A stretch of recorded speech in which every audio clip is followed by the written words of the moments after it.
ಭಾಳ ಭಕ್ತಿ ಆ ಲಕ್ಷ್ಮಿ ಮ್ಯಾಗ. 2 ಎಕರೆದಾಗ ವಾಡೆ ಇತ್ತು, ದೊಡ್ಡ ಅರಮನೆ ಅಂತದು.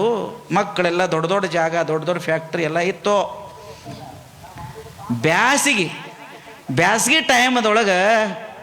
ಟೈಮದೊಳಗೆ ಎಲ್ಲ ರಾಶಿ ಆಗಿತ್ತು. ಒಂದು 500 ಚೀಲ ಜ್ವಾಳ, 200 ಚೀಲ ಕಡ್ಲಿ, 200 ಚೀಲ ಗೋಧಿ, ಕುಸುಬಿ ಎಲ್ಲ ರಾಶಿ ಪಡಸಾಲ್ಯಾಗ. ರಾತ್ರಿ 10 ಗಂಟೆ ಆಗಿತ್ತು. ಮುದುಕ 95 ವರ್ಷದವ ಕಂಬಳಿ ಹಾಸಿ ಇಲ್ಲಿ ಹೊರಗೆ ಪಡಸಾಲ್ಯಾಗ ಅವ್ರವ್ರೆಲ್ಲ ವಾಡ್ಯದಾಗ ಮಕ್ಕೊಂಡಿದ್ರು. 10 ಗಂಟೆ 10:30 ಗಂಟೆಗೆ ಒಳಗಿಂದ ಅಗಳಿ ವಾಡ್ಯದ ಬಾಗಲ ಅಗಳಿ ಇಕ್ಕಿತ್ತು. ಮೂಲ್ಯಾಂದ ಬೆಳಕು ಬಂದಾಗ ಏನು ಮಿಂಚಿತನಿದು, ಏನು ಮಳೆನೂ ಅಲ್ಲಿದೆ, ಈಗ ರಾಶಿ ಆಗ್ಯಾವ, ಏನು ಮಿಂಚಿದಂಗಂತ ತಿರುಗಿ ನೋಡಿದ. ದೊಡ್ಡ ಹಚ್ಚ ಹಸಿರು ಒಂದು ಸೀರೆ, ದೊಡ್ಡ ಕುಂಕುಮ, ಮೂಗಿನಾಗ ಮೂಗುತಿ, ಒಂದು ಕೈಯಾಗ ಬಂಗಾರ ಆರತಿ, ಕಾಲಾಗ ನಾದ, ಹಿಂಗೊಂದು ದೀಪ ಹಿಡ್ಕೊಂಡು ಒಂದು ಹೆಣ್ಮಗಳು ಬಂದು ಇಟ್ಟು ಸುಂದರ ಇದ್ದಳ. ಮುದುಕಿ ಎದ್ದು ನಿಂತ. ಅವ್ನು ವಿಚಾರ ಮಾಡಿದ, ನಮ್ಮ ಸ್ವಸ್ತ್ಯಾರ ಅಲ್ಲ, ನಮ್ಮ ಮನೆಗೆ ಯಾರೂ ಬೀಗರು ಬಂದಿಲ್ಲ, ಬಾಗಿಲು ಮುಚ್ಚಿದ ಬಾಗಿಲ್ದಾಗ ಇವ್ರು ಬರ್ತಾರ, ಚಂದ ಬೆಳಕೈತಿ ಕೈಯಾಗಿ, ಇವ್ರು ಯಾರತ್ತು ಓಡಿ ಹೋಗಿ ಕೇಳಿದೆ, ಯಾರ? ಯವ್ವ ನೀವು ಒಮ್ಮಿಂದೊಮ್ಮೆ ಕಾಣ್ತಿಲ್ಲ, ಯವ್ವ ನೀ ಯಾರ? ಅವಾಗ ಮುಂದೆ ಮುಖ ಮಾಡಿ ಹೊಂಟಂತ ದೊಡ್ಡ ಕುಂಕುಮದ ತಾಯಿ ಹೇಳ್ತಾಳ, ಲಕ್ಷ್ಮಿ. ಅವಾಗ ಕಣ್ಣಾಗ ನೀರು ಬಂದು 9 ಜನ ನಮ್ಮ ಹಿರಿಯರೆಲ್ಲ ಮೂರ್ತಿ ಪೂಜೆ ಮಾಡಿ ಅಭಿಷೇಕ ಮಾಡಿದ್ರು. 10ನೇದಾವ ಸಾಯಕ್ಕಿಂತ ಮುಂಚಿತವಾಗಿ ಸಾಕ್ಷಾತ್ ಲಕ್ಷ್ಮಿಯನ್ನು ನೋಡಿದ ಬಳಿಕ ನನ್ನಂಥ ಪುಣ್ಯವಂತ ನಾವು ಅವ ಭಾಳ ಆನಂದವಾಯಿತು. ಅದರ ಹೊಂಟಿಲ್ಲ, ಎಲ್ಲಿ ಹೊಂಟಿ ಅಂದ. ಕತೆ ಕೇಳಂಗತಿ ಸಿದ್ದೇಶ್ವರಪ್ಪ ಅವ್ರು ಹೇಳಿದ ಕತೆ. ಹೊಂಟಿಲ್ಲ, ಎಲ್ಲಿ ಹೊಂಟಿ ಅಂದ. ಅವಾಗ ಹಿಂದೆ ತಿರುಗಿ ನೋಡಿ ಲಕ್ಷ್ಮೀನ ಮಾತಂತಾಳ, 8 ದಿನ ಇರೋದು, 1 ವರ್ಷ ಅಲ್ಲ, 2 ವರ್ಷ ಅಲ್ಲ, 900 ವರ್ಷ ಆತು ನಿಮ್ಮ ಮನ್ಯಾಗ, 8 ದಿನ ಇರೋದು, ಎಲ್ಲಿ ಹೊಂಟಿ ಅಂದ. ಎಲ್ಲೋ ನನ್ನ ಮನುಷ್ಯ ಬಂದಲ್ಲಿ ಯಾರೋ ಉದ್ಧಾರ ಮಾಡಕ್ಕೆ ಹೊಂಟೀನಿ. ಯವ್ವ ನನಗೊಂದು ಮಾತು ಹೇಳ್ರಿ, ಹೊತ್ತು ಮುಂದಿದ ಬಳಕೆ ಯಾರೇ ಒಂದು ಸೇರಿ ಏನ್ರಿ ಕೆಳಗೆ ಬರೋದು, ಲಕ್ಷ್ಮಿ ಹೋಗ್ತೈತೆ ಕೊಡಂಗಿಲ್ಲ, ನೀವು 10 ರೂಪಾಯಿ ಬೇಡ್ರಿ ಕೊಡಂಗಿಲ್ಲ, ನಾಳೆ ಬರಂತೀರಿ. ಮತ್ತು ಸಾಕ್ಷಾತ್ ಲಕ್ಷ್ಮಿನ ಹೊಂಟಾಗ ಮುದುಕನ ಕಣ್ಣಾಗ ನೀರು ಬಂದು, ದೇವ್ರೇ ಯಾವ್ರೇ ಮನುಷ್ಯ ಅದನ್ನ ಕೈ ಹಿಡಿದು ಎಳ್ಕೊಂಡು ಹೋಗ್ಬೇಡ ಅನ್ನೋದ. ದೇವ್ರು ಹೊಂಟ ಬಳಕ ಅವಂದ ಇಲ್ಲಿವರೆಗೆ ರಾಜ್ಯ ವೈಭವ, 8 ಊರಾಗ ಇವತ್ತಿನ ಕಾರವಾರ, ಇಡೀ ಕರ್ನಾಟಕದಾಗ ಹೆಸರ, ಮನೆಯಾಗಿನ ಲಕ್ಷ್ಮಿ ಹೋಯ್ತು. 10ನೇ ತಲೆದಾವ ಲಕ್ಷ್ಮಿ ಹೋದ ಬಳಕ ಇದೆಲ್ಲವೂ ಬಡತನ ಬಂದಾಗ ಇವತ್ತಿನ ದಿನ ರಾಮನ ವನವಾಸ ಬರ್ತದೆ. ನನ್ನ ಕಾಲಗುಣದಿಂದ ಲಕ್ಷ್ಮಿ ಹೋಗ್ತಾಳ, ನನ್ನ ಹೆಸರು ಕೆಟ್ಟತಲ್ಲ, ಮಕ್ಕಳೆಲ್ಲ ಅನಾಥ ಆಗತ್ತವಂತ ನಿತ್ತಳಾಕತ್ ಕಟ್ಟೆ ಮೇಲೆ. ಅದರ ದೇವ್ರಿಗೆಲ್ಲ ಗೊತ್ತ್ರಿ. ದೇವ್ರ ಹಿಂದೆ ತಿರುಗಿ ನಿತ್ತೊಂದು ಮಾತು, ಮತ್ಯ ಹೊಂಟೇನಿ ಹೋಗಬಾರ್ದತ್ತಲ್ಲ, ಅದ್ರ ನೀವು ಭಾಳ ಸೇವಾ ಮಾಡೀರಿ, ನೀ ಏನು ಬೇಡ್ಕೋ, ಮುಂದಿನ 10 ತೆಲಿ ತಿಂದರೂ ತೀರ್ಲಾರ್ದಷ್ಟು ಕೊಡ್ತಾನೆ ಬೇಡ್ಕೊ. ಅವ ಮುದುಕಂದ, ನಾವೊಂದು ಏನೋ ಬೇಡ್ಕೊಂಡು, ಯವ್ವ ಕಾರ್ಬಾರ್ ನನ್ನ ಕಡೆ ಇಲ್ಲ, ನಾವೊಂದು 10,000 ಎಕರೆ ಜಮೀನು ಕೇಳಿ, ನಾಳೇನು ಫೋನ್ ಮಾಡಿ ಕರ್ಸೋದದ. ಜಮೀನಾಗ ಕೇಳಿದೆಯಪ್ಪ, ಒಂದು 10 ಮನ ಬಂಗಾರ ಕೇಳಬೇಕಾಗಿತ್ತು. ಮಕ್ಕಳಂದ್ರು ಬಂಗಾರ ಕೇಳಿ, ಜಮೀನು ಕೇಳ್ರು, ಫ್ಯಾಕ್ಟ್ರಿ ಕೇಳ್ರು, ಅಧಿಕಾರ ಕೇಳ್ರು. ಮಕ್ಕಳ ಕೈಗೆ ಅಧಿಕಾರ ಐತೆವ, ಇವತ್ತೊಂದು ರಾತ್ರಿ ಇರು, ನಾಳೆ ಸಾಯಂಕಾಲ ಚಂತನ ಎಲ್ಲರೂ ಕೇಳ್ಕೊತೀನಿ, ಎಲ್ಲರಿಗೆ ಆಶೀರ್ವಾದ ಮಾಡಿ ಹೋಗಂತ ಮಾತು ಕೇಳಿ ಲಕ್ಷ್ಮಿ ಒಳಗೆ ಹೋತು.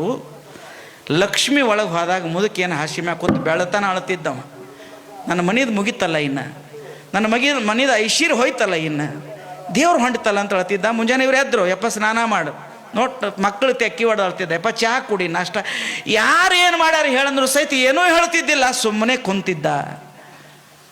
ಅವಾಗ ಹೊತ್ತು ಮುಂತಾನೆ ಏನೂ ಮಾತಾಡಲಿಲ್ಲ. ಮಕ್ಕಳು ಸ್ವಸ್ತ್ಯಾರು ಮೊಮ್ಮಕ್ಕಳು ಯಾರೂ ಹೋಗಲಿಲ್ಲ. ಯವ್ವ ನಿಮ್ಮ ಮನ್ಯಾಗ ಒಂದು ಸಣ್ಣ ಖುಷಿಗೆ ಆರಾಮ ಇರೋದ್ರೆ ನೀವೆಲ್ಲರೂ ಅಳ್ಕೋತ್ಕೊಂತೀರಿ. ಮನೆ ಹಿರಿಯನ ಕಣ ನೀರು ಬಂದಾಗ ಯಾರು ಹೇಳಂಗಿಲ್ಲ. ನಮ್ಮ ಅಪ್ಪ ಒಟ್ಟು ಶಾಂತ ಆತ್ ಮನೆ. 9 ಆಗಿತ್ತು, ಎಲ್ಲರೂ ಊಟ ಆಯ್ತು, ಕಂಬಳಿ ಹಾಸಿದ್ರೆ ಎಲ್ಲ ಮಕ್ಕಳನ್ನ ಕರೆದ. ಒಂದು ಮಾತು ಕೇಳಿದ್ರು, ದೊಡ್ಡವನು ಕೇಳ್ತಮ್ಮ, 900 ವರ್ಷ ಈ ಮನೆಗೆ ಬೆಳಕ ಕೊಟ್ಟಂಥ, ಆಶೀರ್ವಾದ ಕೊಟ್ಟಂಥ ತಾಯಿ ಇವತ್ತು ರಾತ್ರಿ ಹೋಗ್ತಾಳೆ. ದೇವ್ರು ಹೋದ ಬೆಳಕು ಮುಗೀತು. ಅದರ ದೇವ್ರಿಟ್ಟು ದೊಡ್ಡ ಮನುಷ್ಯಂದದ, ನೀವು ಬೇಡಿದ್ದನ್ನು 10 ತೆಲಿ ತಿನ್ನುವಷ್ಟು ಬೇಡಿದ್ದನ್ನು ಕೊಡ್ತಾಳ ಆ ತಾಯಿ. ಆ ತಾಯಿ ಕಡೆ ಏನು ಕೇಳ್ತೀಯಪ್ಪ ದೊಡ್ಡವನೇ? ಯಪ್ಪ ಒಂದು 10,000 ಎಕರೆ ಜಮೀನು ಕೇಳಿಬಿಡು, ಎಲ್ಲ ದ್ರಾಕ್ಷಿ ಕಬ್ಬ ಹಚ್ಚೋನು ಕೇಳಿಬಿಡತ್ತ ಅವ್ರ ಗಂಡ ಎಂತಿ ಅಂದ್ರು, ತಿಳ್ಕೊತ. 2ನೇದವ್ನು ಕೇಳ್ರು, 2ನೇದವಂದ 4 ದೊಡ್ಡ ಸಕ್ರೆ ಫ್ಯಾಕ್ಟ್ರಿ ಕೇಳ್ರಿ, ಎಲ್ಲ ಕಡೆ ನಮ್ದ ಆಗ್ತೈತಿ. ಅವ ಮೂರನೇದವ್ ರಾಜಕಾರಣಿ ಇದ್ದಾವ, 2 MP 2 MLA 1 ಮಂತ್ರಿ ನಾವು. 4ನೇದಾವ ಅವ್ನ ಹೆಂಡತಿ ಒಂದಿಟ್ಟು ಕಲಿಸ್ತಿದ್ರು, ಬಂಗಾರ ಕೇಳ್ರಿ ಬಂಗಾರ ಕೇಳ್ರಿ, ಒಂದು 10 ಮನ ಬಂಗಾರ 20 ಮನ ಬೆಳ್ಳಿ ಕೇಳ್ರಿ ಅಂತ. ಒಟ್ಟು ಅವ್ರು ಬೆಳ್ಳಿ ಎತ್ತಿವ್ರ, ಭೂಮಿ ಎತ್ತವ್ರ, MLA ಎತ್ತಿವ್ರ, ಫ್ಯಾಕ್ಟ್ರಿ ಎತ್ತಿವ್ರ, ಅವ್ರೆಲ್ಲ ಜಗಳಾಡತ್ರು. 4 ಮಂದಿದು ಮುಗಿದಿತ್ತು. 5ನೇದಕ್ಕೆ ಒಂದು ಸಣ್ಣ ಸೊಸೆ ಇತ್ತು. ನಮ್ಮ ಯಾದವಾಡದ ಒಂದು ಬಡವ್ರ ಮನೆಯಿಂದ, ರೈತರ ಮನೆಯಿಂದ ಕರ್ಕೊಂಡಿದ್ದ ಗೌಡ. ಚಂದಿತ್ತು, ಸೊಸೆ ಇತ್ತು. ಎಲ್ಲರೂ ಕೇಳ್ಕೋತ, ನೀವೆಲ್ಲರೂ ಕೇಳಂಗತಿ ಕತಿ, ಎಲ್ಲರೂ ಕೇಳ್ಕೋತ ಕಡೆಗೆ ಸಣ್ಣ ಸೊಸೆ ಕಡೆ ಬಂದ ಕೈ ಮಾಡಿದ. ಯವ್ವ, ಅವ್ರ ಜಮೀನು ಕೇಳ್ತಾರ, ಅವ್ರ ಫ್ಯಾಕ್ಟ್ರಿ ಕೇಳ್ತಾರ, ಅವ್ರ ಬಂಗಾರ ಕೇಳ್ತಾರ, ಇವ್ರ ಕುರ್ಚಿ ಕೇಳ್ತಾರ, ಎಲ್ಲ ಕೇಳ್ತಾರ. ನಿಂಗೆ ಏನು ಬೇಕು? ಎದ್ದು ನಿತ್ತು ಒಂದು 20 ವರ್ಷದ ಹುಡುಗಿ ಕಣ್ಣಾಗ ನೀರ.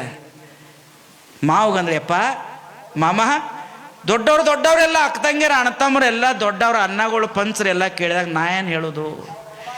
ನೋಡು, ಯಾವತ್ತು ಮದುವೆ ಆಗಿ ವಾಡ್ಯದಾಗ ಬಂದೆಲ್ಲ ಅವತ್ತು ನೀ ಗೌಡತಿ, ನೀ ಕೂಲಿಕಾರ ಮಗಳಲ್ಲ. 4,000 ಎಕರೆದಾಗ ನಿನಗೊಂದು 100,000 ಎಕರೆ ನಿನಗೂ ಮಾಲಕ್ತದಿ. ಎಲ್ಲರ ಜೊತೆಗೆ ಕೇಳೋ ಹಕ್ಕು ನಿನಗೂ ಐತಿ ಮಗಳೇ. ಸಣ್ಣಕ್ಕೆ ಅಂತ ಅನ್ನಕ್ಕೆ ಹೋಗ್ಬೇಡ. ಎಲ್ಲರಿಗೂ ಏನೋ ಅನಿಸ್ತು, ನಿನಗೇನು ಅನಿಸ್ತತಿ ಕೇಳಂತ ಒಂದು ಮಾತಂದಾಗ ಎದ್ದು ನಿತ್ತಾಳ ಸೊಸೆ. ಬಿಕ್ಕಿ ಅಳತದ, ಏನೂ ಗೊತ್ತಿಲ್ಲ. 21 ವರ್ಷ ದುಡಿ ಕಣ್ಣಾಗ ನೀರು ಬಂದಾವ. ಎಳಕೋತ್ ಒಂದು ಮಾತು ಕೇಳ್ತಾಳ ಲಕ್ಷ್ಮಿಗೆ. ಮಾವನ ಮುಂದೆ ಹೇಳ್ತಾಳೆ, ಯಪ್ಪ ಮಾವಗಂದ್ರೆ, ಮಾಮ ನಮ್ಮ 10,000 ಎಕರೆ ಜಮೀನು ಬೇಡ. ಏನಂತಾಳೆ? 10,000 ಎಕರೆ ಜಮೀನು ಬೇಡ, ಮನಗಟ್ಲೆ ಬಂಗಾರ ಬೇಡ, ಸಕ್ರೆ ಫ್ಯಾಕ್ಟ್ರಿ ಬೇಡ, ನಾವು ಯಾವ ಕುರ್ಚಿ ಬೇಡ, ಬಂಗಾರ ಭೂಮಿ ಬೇಡ. ಇದ್ದದ್ದು ಎಲ್ಲ ಹೋಗಿ ನಾವು 5-6 ಮಂದಿ ಅಣ್ಣತಮ್ಮರ ಆಗ್ತಂಗಾರ ಕೂಲಿ ಮಾಡಿ ತಿಂದ್ರೆ ಚಿಂತಿಲ್ಲ. ಈ ಮನ್ಯಾಗಿನ ಪ್ರೀತಿ ಹೋಗಲಾರ್ದಂಗೆ ಆಶೀರ್ವಾದ ಮಾಡಕ್ಕೆ ಹೇಳ ಲಕ್ಷ್ಮಿ. ಕೂಲಿ ಚಂತನ ಕೂಲಿ ಮಾಡಿ 10 ಮನಿಗೆ ಒಂದ ಗಡೆಯಾಗ ಅಂಬಲಿ ಕುದಿಸಿ ಒಂದೇ ಎಡೆಯಾಗ ಊಟ ಮಾಡುವಂತ. 2 ಕೈಗೆ ದುಡಿಯುವಂಥ ರಟ್ಟಿಗೆ ಶಕ್ತಿ ಕೊಡತ್ತೆ ಹೇಳು, ದುಡಿಯಾಕ ಬಲ ಕೊಡತ್ತೆ ಹೇಳು. ಅಲ್ಲಿ ಎಡು ಬಡದ್ರೆ ಇಲ್ಲಿ ಎದೆ ನೂಸ್ಬೇಕು, ಅಲ್ಲಿ ಮುಳ್ಳು ಚುಚ್ಚಲ್ಲಿ ಕಣ್ಣೀರು ತುಂಬಬೇಕು. ಹಿಂಗೆ 6 ಮಂದಿ ಅಕ್ಕ ತಂಗಿರ, 6 ಮಂದಿ ಅಣ್ಣತಮ್ಮರ ಪ್ರೀತಿ ಕಡಿಮೆ ಆಗಬಾರ್ದು. ಮನ್ಯಾಗ ಮನುಷ್ಯನಾಗ ಎಲ್ಲರೂ ಕೂಡಿ ದುಡಿದ ಈ ಮನ್ಯಾಗ ಪ್ರೀತಿ ನಕ್ಕೋತಿರುವಂಥ ಆಶೀರ್ವಾದ ಕೊಟ್ಟ ಇದನ್ನು ಎಲ್ಲ ಅವಯಂತ ಹೇಳತ್ತ ಸೊಸಿ. ಮುದುಕಳಾಕತ್ತ ಮುದುಕೊಂದು ಮಾತಂದ, 95 ವರ್ಷ ಆತಿ, ಬುದ್ಧಿ ನನಗೂ ಬರಲಿಲ್ಲಲ್ಲ. ನೆಗ್ಯಾನ ಮಕ್ಕಳು ತೆಳಗೆ ತಲೆ ಹಾಕಿರು, ಎಲ್ಲರೂ ಕಣ್ಣಾಗ ನೀರು ಬತ್ತು. ಕೊನೆಗೆ ಮುದುಕ್ ಕೇಳ್ತಾನೆ, ಇಕ್ಕಿದ ಅನ್ನೋಕ್ಕೆ ಹಿಂಗೈತಿ. ಬಂಗಾರ ಕೇಳೋನು ಏನು ಕೇಳೋನು? ಎಲ್ಲರೂ ಎದ್ದು ನಿತ್ತು ಕೈ ಜೋಡಿಸ್ರು. ವಯಸ್ಸಲ್ಲೇ ಸಣ್ಣಕ್ಕೆ ಆದರೂ ಸಹಿತ ಮನಸ್ಸಲ್ಲೇ ದೊಡ್ಡಕ್ಕೆ ಅದ ಅಂದ ಬೆಳಕ ಸಣ್ಣಕ್ಕಿದ ಏನೈತಿ ಅದ ಯೋಗ್ಯ ಐತಿ. ಮಾವತ್ತ ನಿನ್ನಷ್ಟು ಬುದ್ಧಿ ನನಗೆ ಬರಲಿಲ್ಲ ಅಲ್ವೇ? ಬರಲಿಲ್ಲ. ಈ ಮನೆಯಾಗ ಪ್ರೀತಿ, ಮೈ ಮುರಿದು ದುಡಿಯುವಂಥ ಶಕ್ತಿ 2 ಕೊಟ್ಟು ಎಲ್ಲ ಹೋದ್ರೆ ಚಿಂತಿಲ್ಲತ್ತು. ಮುದುಕಳ್ತಿದ್ದು ಎಲ್ಲರೂ ಅಳ್ತಿದ್ರು. ಅಟ್ಟೋತಿಗೆ ಹಿಂದೆ ಬಂದು ನಿತ್ತಿಳು ಲಕ್ಷ್ಮಿ, ಕೈಯಾಗ ಹಿಡ್ಕೊಂಡು ನಿತ್ತಾಳ ಆರತಿ. ಲಕ್ಷ್ಮಿ ನಿಂತಿದ್ದಳು. ಹಿಂದೆ ತಿರುಗಿ ನೋಡಿದ, ಲಕ್ಷ್ಮಿ ಕಣ್ಣಾಗೂ ಸಹಿತ ನೀರು ಬಂದಾವ. ಅವಾಗ ಮುದುಕೊಂದು ಮಾತು ಕೇಳಿದೆ, ಯವ್ವ ನಾವು ಸಂಸಾರಿ ಮಂದಿ, ಬಡತನ ಬಂದ್ರೆ ಅಳ್ತೀವಿ, ಸಾವುಕಾರಿಗೆ ಬಂದ್ರೆ ಸೊಕ್ಕಿಗೆ ಬರ್ತೀವಿ. ನಾವು ಸಂಸಾರಿ ಮಂದಿ, ನಾವು ಅಳ್ತೀವಿ. ದೇವರಾಗಿ ನಿನ್ನ ಕಣ್ಣಾಗ ನೀರು ಯಾಕೆ ಬೇಕಂತ ಕೇಳಿದವ ಮುದುಕ. ಅವಾಗ ಹೇಳ್ತಾಳ, ಎಲ್ಲಿ ಪ್ರೀತಿ ಐತಿ ಅಲ್ಲಿ ಲಕ್ಷ್ಮಿ ಅದಾಳ. ಈ ಮನ್ಯಾಗ ಪ್ರೀತಿನ ತುಂಬೈತಿ ಅಂದ್ರೆ ಇನ್ನೆಂದೂ ಹೊರಗೆ ಹೋಗಂಗಿಲ್ಲ ಅಂತ ತಿರುಗಿ ಜಗಲಿ ಮ್ಯಾಗ ಹೋಗಿ ಕೂತ್ರತ್ತ ಜೀವನದೊಳಗೆ. ಮೇ ಹಿಂಡುವಂಗೆ ಬೆವರಲ್ಲೇ ಭೂಮಿಯಾಗ ಚೆನ್ನಾಗಿ ದುಡಿಯೋದು, ಇದ್ದದ್ದನ್ನು ಚೆನ್ನಾಗಿ ಹಂಚ್ಕೊಂಡು ಉಣೋದು, ಸಂಪತ್ತು ಬರಲಿ ಹೋಗಲಿ ಇದ್ದದ್ರೊಳಗೆ ಖುಷಿಯಾಗಿರೋದು. ಪ್ರೀತಿನ ಕಳ್ಕೊಳ್ಳಾರ್ದ ಎಲ್ಲರ ಮನೆಯಾಗಿದ್ರೆ ಮನೆ ಮಹಾಮನೆ ಆಗ್ತದೆ, ಬಸವಣ್ಣ ಮನೆ ಆಗ್ತದೆ ಅಂತಕ್ಕಂಥದ್ದು ಬಹಳ ಮುಖ್ಯವಾದದ್ದು.